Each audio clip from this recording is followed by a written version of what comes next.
Halo teman-teman kos-kosan, gimana kabar kalian? Baik-baik saja kan? Spoiler Jujutsu Kaisen chapter 197 telah banyak beredar di internet. Spoiler ini sangat menarik karena hal tak terduga muncul kembali.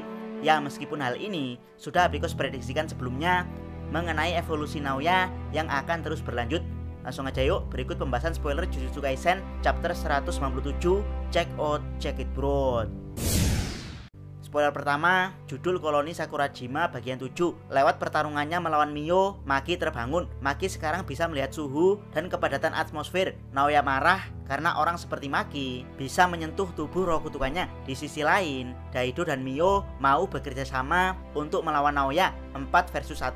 Yap, pencerahan dari Mio di minggu kemarin benar-benar membuat Maki menjadi lebih kuat. Kini Maki yang fokus ke pertarungan layaknya sumo, yang fokus ke pertandingan sumo, bisa melihat suhu dan kepadatan atmosfer. Dan kemungkinan inilah yang dilakukan Toji untuk merasakan keberadaan roh kutukan. Jadi walaupun Toji tidak bisa melihat dengan mata telanjang bentuk roh kutukan, tapi dia mampu melihat suhu dan kepadatan atmosfer, sehingga dia bisa merasakan roh kutukan dari perbedaan suhu dan kepadatan udara yang dilihat matanya. Tahukah teman-teman, menurut penjelasan ilmiah, tidak ada manusia biasa yang pernah melihat hantu dengan mata telanjang. Yang ada adalah manusia merasakan keberadaan hantu dengan indera perasaan atau feeling. Mereka kemudian memanifestasikan wujud dari feelingnya, sehingga seolah-olah mereka melihat penampakan di depan mereka. Dan kemungkinan inilah yang terjadi pada Maki dan Toji, yaitu mereka memiliki indera perasaan yang terlalu tajam sampai-sampai mampu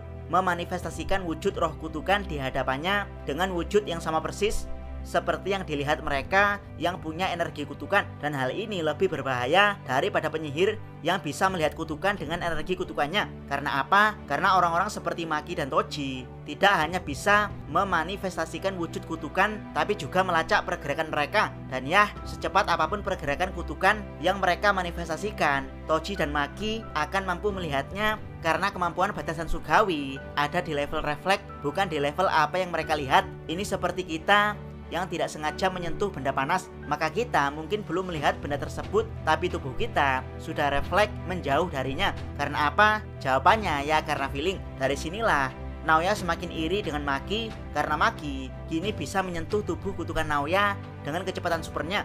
Di sisi lain, Daido dan Mio mau bekerja sama dengan Maki dan Oritoshi. Dengan begini, roh kutukan Naoya dikeroyok 4 lawan 1. Spoiler kedua, Maki mengejar Naoya yang sedang melaju.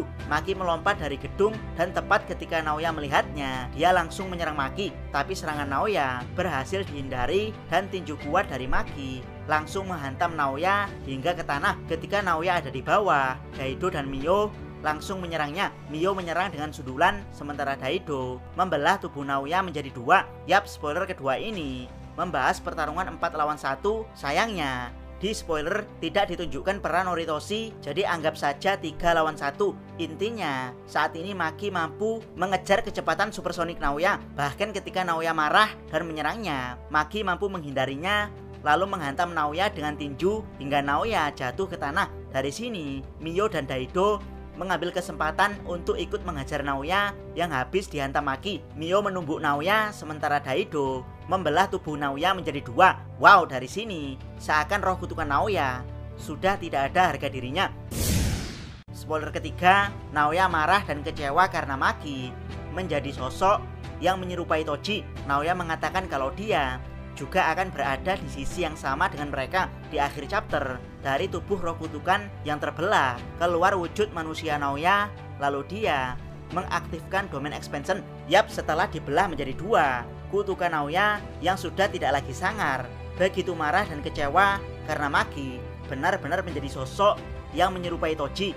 Dan lagi-lagi Naoya bertekad untuk berada di sisi yang sama dengan mereka, yaitu Maki dan Toji. Dari sinilah sesuai yang Abikos prediksikan kalau roh kutukan Naoya akan berevolusi kembali, di mana wujud akhirnya akan mirip Arankaru, yaitu Hollow yang telah membuang topengnya sehingga punya kekuatan setara Shinigami. Dan ya, dari tubuh kutukan Hollow Naoya yang dibelah Daido muncul wujud humanoid Naoya yang sama seperti Arankaru Bleach. Sepertinya Naoya telah membuang topeng kutukan Hollow-nya dan bertransformasi menjadi Arankaru Naoya. Bukan hanya itu, wujud humanoid Naoya juga langsung mengeluarkan domain expansion karena di sini hanya Naoya yang mengeluarkan domain expansion. Jadi kemungkinan akan benar-benar ditujukan domain expansion Naoya seperti apa. Benar-benar membuat Abdicus penasaran mengingat Master Projection Sorcery seperti Naobito Zenin tidak bisa menggunakan domain expansionnya saat melawan Dagon. Entah itu karena limit tubuh manusia atau karena apa, tapi yang jelas Naoya lebih hebat dari bapaknya karena bisa menggunakan domain expansion, yang itu berarti kita akan melihat bagaimana manifestasi dari teknik kutukan Projection Sorcery milik Naoya dan Naobito dalam wujud domain expansion. Jangan lupa subscribe channel Takos dan jangan lupa share video ini. Sabiko salam Mi.